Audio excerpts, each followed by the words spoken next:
मेरा परिवार। ये रजत है जो फिलहाल इंजीनियरिंग की पढ़ाई कर रहा है और ये है रजत का परिवार। रजत के परिवार में उसके पापा रमेश जो एक स्कूल में क्लर्क हैं, मम्मी सीमा जो एक लोकल बैंक में क्लर्क हैं, बहन राधिका जो 12वीं में पढ़ रही है और दादी हैं जो कुछ दिनों से बीमार है। वैसे तो रजत हॉस्टल में रहता है, लेकिन जब दादी की बीमारी के बारे में उसे पता चला तो एक दिन के लिए ही क्यों ना हो वो अपनी दादी से मिलने चला आया था और आज वो अपने कॉलेज वापस जा रहा था। दादी, परसों से मेरी एग्जाम शुरू हो रही है, इसलिए आज मुझे जाना पड़ेगा। संभल कर जाना बेटा और मन लगा कर पेपर लिखना, ठीक है? हाँ दादी, बस तुम जल्दी से ठीक हो जाओ।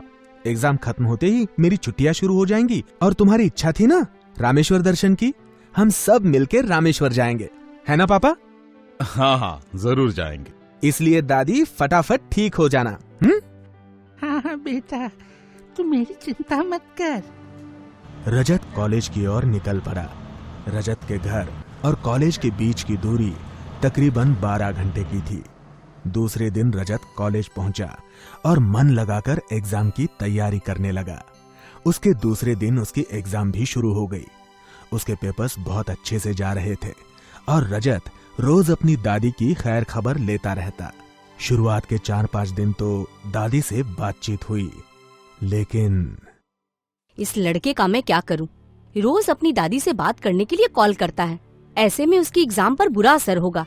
अगर फेल वेल हो गया तो इंजीनियरिंग से उसका मन उठ जाएगा और आखिर में माँ बाप की तरह क्लर्क ही बनना पड़ेगा। हम दोनों कमाते हैं लेकिन फिर भी जिंदगी में खुशहाली नहीं, तो ऐसे में लड़का कैसे जी पाएगा? अरे सीमा, हमारे दोनों बच्चों को माँ ने इतने लाड प्यार से पाला है तो उन्हें उनकी चिंता तो होगी ही ना।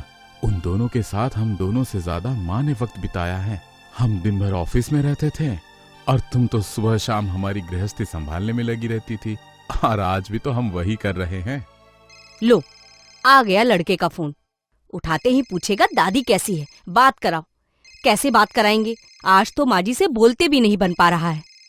और अगर माँ ने उससे बात कर भी ली तो वो अपने एग्जाम नहीं दे पाएगा, डिस्टर्ब हो जाएगा। एग्जाम वगैरह छोड़कर यहाँ अपनी दादी के पास आ धमकेगा। फिर से फोन आ गया। अब तो ये लगातार फोन करता रहेगा। सुनो, फोन नहीं उठाएंगे तो वो कुछ उल्टा सीधा सोचता रहेगा। तुम फोन उठाओ और उसे बोल दो कि माँ ने दवाइयाँ ली हैं और वो सो गई है, उनकी तबीयत भी ठीक है। हाँ बेटा, कैसा रहा आज का पेपर? बहुत अच्छा रहा मम्मी, लेकिन फोन उठाने में इतना वक्त क्यों लगा? दादी कैसी है? अरे फोन किचन में था और मैं दादी के पास। तुम्हारी दादी बिल्कुल ठीक है, दवाएं लेकर खाना वाना खाकर सो रही है। तू चिंता मत कर, तू अपनी एग्जाम पर ध्यान दे।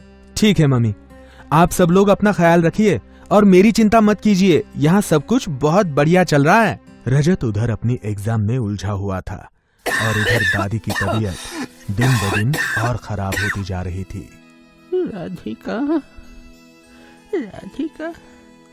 3-4 दिन से मेरे बच्चे का फोन नहीं आया। भैया तो एग्जाम में बिजी है ना दादी? लेकिन उसकी बहुत याद आ रही है। एक बार उसे वीडियो कॉल तो लगा दे बेटी। तुम भी बच्चों की तरह जिद करती हो माँ। वो अपने एग्जाम में बिजी हैं। 2-3 आखिरी पेपर बचे हैं। तुम्हारी ये हालत देखकर और इतनी चरचर आवाज सुनकर उसका मन एग्जाम में नहीं लगेगा। तुम आराम करो, वो एग्जाम खत्म करके आ जाएगा, ठीक है? दादी तो चुप हो गई, लेकिन पापा की ऐसी बातें सुनकर राधिका को बहुत बुरा लगा। अगले 2 दिन में तो दादी की तबीयत और खराब हो गई।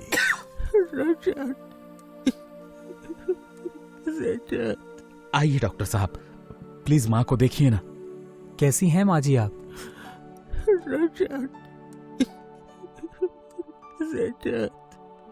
देखिए, मैं दवाइयाँ दे दूंगा तो आप ठीक हो जाएंगी।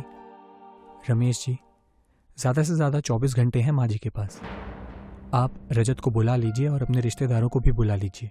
सुनिए जी, रजत को कैसे बुला सकते हैं?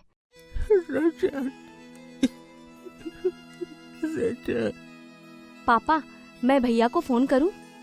नहीं, कल उसका आखिरी पेपर है, उसे अभी फोन मत करो। लेकिन पापा, पागल हो गई है क्या तू? जा अपनी दादी के पास जाकर बैठ।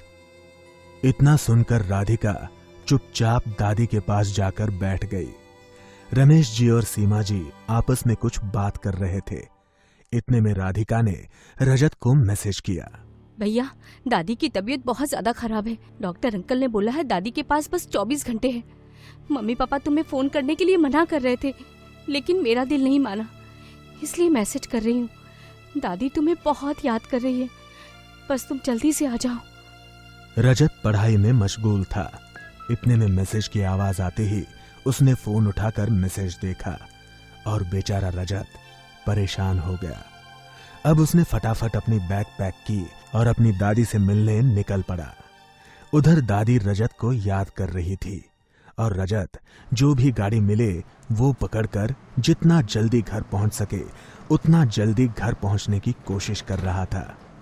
राधिका रजत के साथ मैसेज के थ्रू कांटेक्ट में थी। धीरे धीरे सभी रिश्तेदार घर पहुंच रहे थे। रजत घर के पास बस से उतरा और दौड़कर घर आने लगा। इधर दादी अभी भी रजत को याद कर रही थी। राधिका रो रही थी और सब परेशान थे। रजत, मेरा बच्चा, मेरा बच्चा। इतने में रजत दौड़ते हुए अपनी दादी के पास आकर पहुंचा। अपनी बैग पास में ही रखकर वो दादी के पास बैठ गया। दादी, मेरा बच्चा तू आ गया बेटा।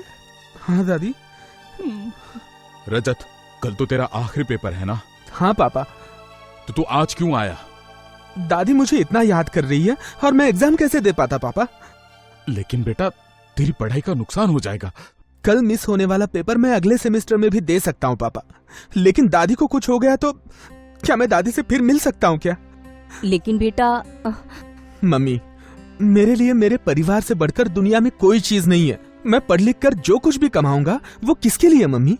मेरे परिवार के लिए, आप लोगों के लिए। दादी के आखिरी समय में मैं दादी के साथ नहीं रह पाया तो मैं जिंदगी भर सुकून से नहीं जी पाऊंगा मम्मी। राधिका। जी भैया। तुमने मुझे इन्फॉर्म करके बहुत अच्छा किया, वरना मम्मी पापा तो। बेटा, कोई बात नहीं पापा, मैं आपकी फिक्र समझ सकता हूँ, लेकिन एग्जाम जैसी चीज दोबारा दी जा सकती है, लेकिन ऐसे हालात जिंदगी में दोबारा नहीं आते पापा। मेरे होने का मतलब ही आप सबसे है। आपके बिना मैं कुछ भी नहीं हूँ। रजत, हाँ दादी। अपने परिवार का साथ कभी मत छोड़ना बेटा। कैसे छोड़ सकता हूँ दादी, जब तुम्हारे संस्कार और तुम्हारा आशीर्वाद हमेशा मेरे साथ रहेगा। ये बात सुनकर दादी के चेहरे पर सुकून भरी मुस्कान आती है और दादी आखिरी सांस लेती है। हमारे बीच रमेश जी और सीमा जी जैसे बहुत से लोग हैं जो सारी चीजें भुलाकर पैसा कमाने पर जोर देते हैं, लेकिन रजत और राधिका जैसे लोग भी मौजूद हैं जो दुनियावी चीजों से ज्यादा अपने परिवार से प्यार करते हैं। दादी की अंतिम विधि पूरी करके अस्थि विसर्जन के लिए रजत रामेश्वर पहुंचा। दादी के जीते जी रमेश जी के बिजी शेड्यूल की वजह से दादी रामेश्वर के दर्शन तो नहीं कर पाई, लेकिन रजत ने रामेश्वर में उनकी अस्थियां विसर्जित करके दादी की आत्मा को शांति देने का काम किया। तो दोस्तों, जल्द ही मिलेंगे एक नई कहानी के साथ। तब तक आप अपना और अपनों का ख्याल रखें। खुश रहें।